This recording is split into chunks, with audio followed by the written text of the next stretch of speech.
Today we'll be talking about a new kitten and what to expect when bringing him home from a shelter or rescue environment.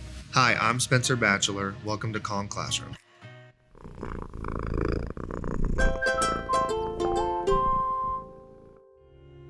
When bringing home a new kitten, I would recommend getting a litter box, a scoop for the litter box, food bowls, food, treats, and tons of cat toys. Having little teaser toys will keep a cat's attention and keep them from reverting that energy on scratching maybe your furniture or a person in the house or maybe another animal. I would recommend keeping their nails cut short so that they are not tearing up any kind of furniture. Cats like to lay around. You can get a perch window bed. Cats are probably going to sleep anywhere that they want to, but providing one is very nice. I also suggest getting a appropriate sized kennel because you will have to take your cat to the veterinarian to get shots, preventions, checkups, and you'll want something safe to transport them in.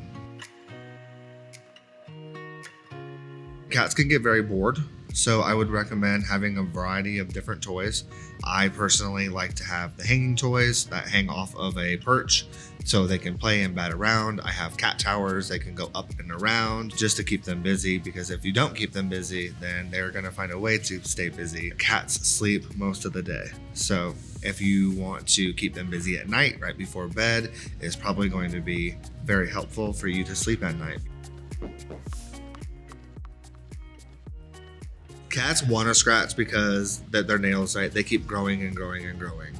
It is a primal instinct for them to extend their claws when playing, roughhousing, and to trim them down themselves. Keeping the nails short to begin with will help so they are not scratching. Providing scratch posts, cat towers would be very helpful because they're wrapped with all this stuff that attracts cats. They have a desire to scratch it. Sometimes it's very hard to get them to stop, so I'd recommend using soft paws. It is just a cap that can go on. You can squeeze them on, some glue, some are by heat. I recommend feeding your kitten food. I like to stick with a dry kibble. If you are having issues with the dry kibble, you could try the wet food. Kittens need a lot of nutrients, extra supplements, and kitten food is loaded with it. Until your cat reaches an adult age, I would keep them on a kitten food and then transition over by mixing in both foods and getting them set up so it's not a shock to their digestive system. I would recommend when adopting a cat or a dog to check your household plants.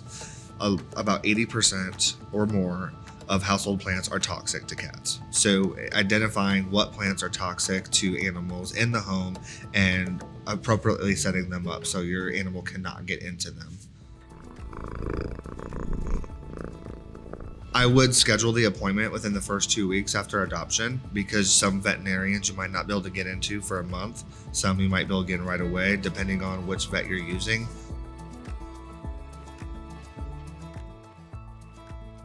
If you already have pets and wanting to bring home a new kitten, I would suggest starting a slow introduction period, ensuring that the animal has a safe place to go when frightened, scared, or even feeling insecure in the new environment. A lot of times having a cat sniff through a door or maybe a screen for maybe just a few days will help get the smell and familiarity of the new home, and they will be a lot more comfortable when actually doing the introduction. Depending on if you have dogs or cats, you could always seek out a professional trainer to help you transition. Catnip can actually affect cats in many different ways. Sometimes some cats can just be mellowed out and they lay there and they just sunbathe, and then some cats get kind of erratic and they run around the house and they have the zoomies and they're all over and they really get mental stimulation out of it.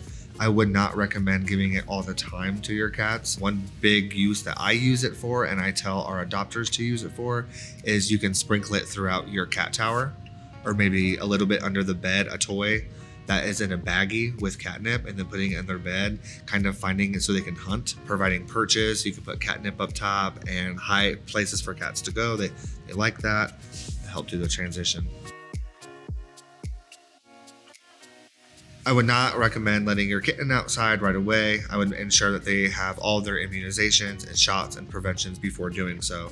There's a lot of predators such as birds, owls, coyotes, snakes that can grab a small animal like that and they would not be safe. You can groom them into going outside, such as walking on a leash, using the bubble backpacks. Starting at a young kitten and growing into that and training that and getting them used to it will help set that up for success, because they've been doing it at a young age. It's a little more difficult to try to get an adult cat to do that. It's not impossible, but it's going to take a little more patience.